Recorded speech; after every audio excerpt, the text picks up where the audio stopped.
नमस्कार, बहुत बहुत स्वागत है आप सभी का। आप देख रहे हैं एनएमएफ न्यूज़। आपके साथ मैं हूं नमता चौधरी, मेरे साथ है मेरे सहयोगी सौरभ श्रीवास्तव। हम जिक्र करेंगे बिहार विधानसभा चुनावों के नतीजे आने के बाद से ही लालू परिवार में कैसे रार वार तकरार शुरू हो गई है। तेज प्रताप यादव तो चुनावों से ठीक पहले निष्कासित कर दिए गए थे, पार्टी से भी और परिवार से भी, और उन्हें आरजेडी समर्थकों ने क्या क्या नहीं बताने की कोशिश की, उनका चरित्र हनन करने की कोशिश की, उनको बेवकूफ़ साबित करने की कोशिश की, उनको इमैच्योर साबित करने की कोशिश की। लेकिन अब पेशे से डॉक्टर और बहुत समझदार मानी जाने वाली रोहिणी भी परिवार और पार्टी से दूरी बना चुकी है, जिसका ऑफिशियल तौर पर वो ऐलान कर चुकी है। अब तेज प्रताप यादव ने बहन रोहिणी के बयान पर क्या प्रतिक्रिया दी है, सबसे पहले आप ये बताइए सौरभ श्रीवास्तव। देखिए, कल जिस तरीके से रोहिणी परिवार छोड़ के निकली और पटना एयरपोर्ट पे उन्होंने मीडिया से चंद सेकंड में ही बहुत बड़ी बातें उन्होंने बोल दी। उन्होंने साफ तौर पे बोला है कि मैं परिवार और पार्टी दोनों को छोड़ रही हूँ। और सबसे बड़ी बात, उन्होंने जिस जयचंद का अभी तक जयचंद का जिक्र तेज प्रताप करते थे, लेकिन कल रोहिणी आचार्य ने खुले तौर पे कह दिया कि रमीज और संजय यादव से जाके पूछिए, तेजस्वी यादव से जाके पूछिए कि मैं पार्टी और परिवार क्यों छोड़ रही हूँ। लगातार मेरे ऊपर दबाव बनाया जा रहा था। चप्पल पे उन्होंने ये चप्पल फेंकी नहीं गई। उन्होंने ये बोला जो इनसे सवाल पूछेगा, ये जिम्मेदारी नहीं ले रहे हार का, लेकिन जो इनसे सवाल पूछेगा उनको मारा जाएगा, गालियाँ दी जाएगी भद्दी भद्दी, और चप्पल से मारा जाएगा। उन्होंने मारे जाने का जिक्र किया। और इन्हीं बातों को सुनकर बड़े भाई यानी कि जो तेज प्रताप हैं, उनका खून खौला है। और उन्होंने साफ बोला है कि मेरे साथ जो हुआ वो तो मैं शांतिपूर्ण तरीके से सह लिया, लेकिन मेरे बहन का कोई अगर अपमान करेगा तो उसे छोड़ूंगा नहीं। यानी वो पूरे तेज प्रताप यादव ने क्या कहा है, मुझे लगता है पहले सुनवा देते हैं। हमारी बहन का जो अपमान करेगा, कृष्ण का सुदर्शन चक्र चलेगा। और जिस तरह की बात वो कर रही है वो बिल्कुल सही बात कर रही है, अपने जगह पे वो बिल्कुल सही है। लेकिन अब ये कहने की नौबत आ रही है कि आत्मसम्मान की बात चर्चा हो रही है, पिताजी को किस तरह से डोनेट किया किडनी, ये सब कहने की नौबत आ गई है। ये सच्चाई है। एक महिला होने के नाते, एक माँ होने के नाते, एक बहन होने के नाते जो वो सराहनीय काम उन्होंने किया है, शायद कोई बेटी या कोई माँ कर सकती है। तो ये एक हमारे लिए और सभी महिलाओं के लिए ये पूरे तरीके से ये पूजनीय है, और सदैव इनका चर्चा किया जाएगा जब तक इतिहास रहेगा। इतिहास के पन्नों में इनका नाम रहेगा सुनहरे अक्षर से, हमारी बहन का। तो ये है तेज प्रताप यादव का बयान। 8-9 सेकंड में ही वो अपनी बात को पूरी तरीके से रखते हुए नजर आए कि सुदर्शन चक्र चलेगा अगर मेरी बहन के खिलाफ किसी ने कुछ कहा। सौरभ, आपसे और विस्तार से समझने की कोशिश करूंगी, लेकिन उससे पहले रोहिणी ने मीडिया के सामने आगे आकर क्या कुछ कहा था, आइए वो भी सुन लीजिए। पिताजी को छोड़ने की बात कर दी आपने, क्या हुआ? नहीं, मेरा कोई परिवार नहीं है। अब ये जाकर के आप संजय, रमीज, तेजस्वी यादव से पूछिए, मेरा कोई परिवार नहीं है। वही लोग निकाला है हमको परिवार से, क्योंकि रिस्पॉन्सिबिलिटी लेना नहीं है उनको। पूरा दुनिया बोल रहा है जो चाणक्य बनेगा तो चाणक्य से आप सवाल पूछिएगा। जब कार्यकर्ता चाणक्य से सवाल कर रहा है, पूरा देश दुनिया सवाल कर रहा है कि पार्टी का ये ऐसा हाल क्यों हुआ। अब जब संजय, रमीज, इन लोग का नाम लीजिए तो आपको घर से निकाल दिया जाएगा, आपको बदनाम किया जाएगा, आपको गाली दिलवाया जाएगा, आपके ऊपर चप्पल उठा करके मारा जाएगा। अब दोनों भाई बहन के बयान आपके सामने हैं। ये लालू परिवार के सौरभ वो चिराग है जो बहुत खास है, और दोनों ही अब अपने अपने कारण बताते हुए अलग हो गए हैं, लेकिन दोनों के कारण लगभग सिमिलर है कि बाहर का कोई जयचंद आकर उनके परिवार को तोड़ रहा है। देखिए, तेज प्रताप, अगर हम आपको थोड़ा पहले के चीज़ों के बारे में बताएं, जब तेज प्रताप को निकाला गया था पार्टी से और परिवार से, तब भी तेज प्रताप यादव कई दिनों तक, लगभग महीने भर तक, वो किसी प्रकार की कोई ऐसी बातें नहीं बोल रहे थे ताकि लालू परिवार या उनकी पार्टी आरजेडी को किसी भी तरह का नुकसान हो।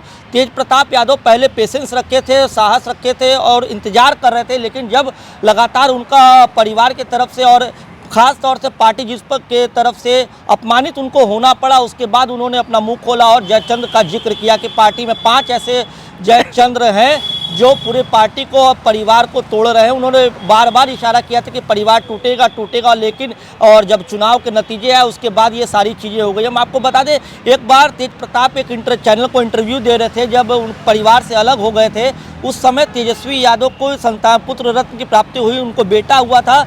उसके बाद जब पत्रकार ने उनसे सवाल पूछा कि आप अपने भतीजे को देखने गए, मिले उससे, बहुत तारीफ कर, बहुत मेरा भतीजा बहुत प्यारा, मैं अपनी सारी संपत्ति उसके नाम लिख दूंगा, उसके नाम पूरी संपत्ति लिख दूंगा। तो सोचिए तेज प्रताप यादव के परिवार के प्रति क्या भावनाएं हैं, और कभी भी वो तेजस्वी का भी खुलकर मुखर होकर बहुत विरोध नहीं किया चुनाव के दरमियान भी। इनफैक्ट सौरभ, मेरे इंटरव्यू में मैंने सवाल पूछा तो उन्होंने ये कहा था कि मैं अपने भाई को खुद सीएम बनते हुए देखना चाहता हूं। उनकी कुर्सी मतलब उनके लिए ही है वो कुर्सी। हाँ, वो कभी अपने भाई के लिए चुनौती नहीं बनना चाहते, लेकिन पता नहीं क्या परिवार के अंदर सारी चीजें हुई, पार्टी के अंदर सारी चीजें हुई कि दोनों भाइयों को अलग कर दिया। देखिए, लड़ाई नम्रता वहाँ पे होती है जहाँ एक कुर्सी के लिए या पिता के उत्तराधिकारी बनने के लिए दो भाइयों में वर्चस्व होता है कि मैं बनूंगा पिता का उत्तराधिकारी। वहाँ तो तेज प्रताप खुद एक बड़े भाई का भूमिका निभा रहे थे, एक अच्छे तरीके से वो तेज प्रताप को यादव को आगे, तेजस्वी को आगे कर ही रहे थे, लेकिन ये सारी चीजें बिगड़ी। और अब जो है ये कह सकते हैं कि ये बिहार चुनाव में सिर्फ आरजेडी के लिए हार नहीं हुई है, बल्कि परिवार भी पूरी तरीके से बिखर गया है। क्योंकि रोहिणी आचार्य भले ही राजनीति में वो बहुत बाद में एक्टिव हुई, लेकिन रोहिणी आचार्य ने जिस समय अपने पिता को उन्होंने किडनी डोनेट की थी, तो केवल आरजेडी और बिहार के आम जनता नहीं बल्कि विपक्षी पार्टी के लोगों ने भी रोहिणी आचार्य की बड़ी प्रशंसा की थी और रोहिणी आचार्य को बड़ी परिपक्व माना था। और अब जिस तरीके से रोहिणी आचार्य की प्रतिक्रिया सामने आई है, वो लालू परिवार की मुश्किलें आने वाले दिनों में और बढ़ा सकती है। बिल्कुल। बाकी जनशक्ति जनता दल जेजेडी जो पार्टी तेज प्रताप की तरफ से बनाई गई है, उसके सोशल मीडिया हैंडल से क्या लिखा गया मैं आपको पढ़कर बता देती हूँ। वो लिखते हैं कि कल की घटना ने दिल को भीतर तक झकझोर दिया है। मेरे साथ जो हुआ मैं वो सह गया, लेकिन मेरी बहन के साथ जो अपमान हुआ वो किसी भी हाल में असहनीय है। सुन लो जय चंदो, परिवार पर वार करोगे तो बिहार की जनता तुम्हें कभी माफ नहीं करेगी। जब से मेरी रोहिणी बहन के चप्पल उठाने की खबर सुनी, दिल की आहत अब अग्नि बन चुकी है। जब जनमानस की भावनाएं आहत होती हैं तो बुद्धि पर पड़ी धूल उड़ जाती है। इन चंद चेहरों ने तेजस्वी की भी बुद्धि पर पर्दा डाल दिया है। इस अन्याय का परिणाम बेहद भयावह होगा। समय का लेखा जोखा बड़ा कठोर है। मैं माननीय आरजेडी के राष्ट्रीय अध्यक्ष और मेरे पिता, मेरे राजनीतिक गुरु श्री लालू प्रसाद जी से आग्रह करता हूं, पिताजी एक संकेत दीजिए। आपका केवल एक इशारा और बिहार की जनता इन जय चंदों को जमीन में गाड़ देने का काम खुद कर देगी। ये लड़ाई किसी दल का नहीं है, परिवार के सम्मान, बेटी की गरिमा और बिहार के स्वाभिमान की लड़ाई है। तेज प्रताप यादव ने अपनी इस बात को पूरा करने के बाद लिखा है, तेज प्रताप यादव एक बेटा और भाई, यानी किसी राजनेता के तौर पर नहीं, एक बेटे और भाई के तौर पर वो अपनी ये बात रखते हुए नजर आए हैं, जिसमें सीधे तौर पर सौरभ उन्होंने ये बताने की कोशिश की है कि मैं अपनी बहन का अपमान नहीं सह सकता। और ये वही बहन है जो वीडियो कॉल पर नामांकन के दिन जुड़ी हुई थी तेज प्रताप यादव के साथ, जब कोई और मौजूद नहीं था। बहुत मार्मिक दृश्य था। आपको याद होगा नम्रता, जब तेज प्रताप यादव अपने नामांकन के लिए जा रहे थे, वो अपनी दादी की फोटो हाथ में लिए हुए थे और उनकी आंखों में जो एक दर्द समझ में आ रहा था कि उनके साथ एक, देखिए लालू यादव का परिवार काफी बड़ा परिवार है और लेकिन उनके साथ कोई नहीं था, तो उनकी आंखों में वो झलक रहा था कि आज वो अकेले सब थे और दूसरे भाई के साथ सब थे। लेकिन बाद में बहन मीसा भारती भी कहीं सामने आई और क्या कहते हैं कि रोहिणी भी ने भी वीडियो कॉल किया और बोला कि भाई है, भाई के साथ हमेशा आशीर्वाद रहेगा और मैं चाहती हूं कि वो जीते।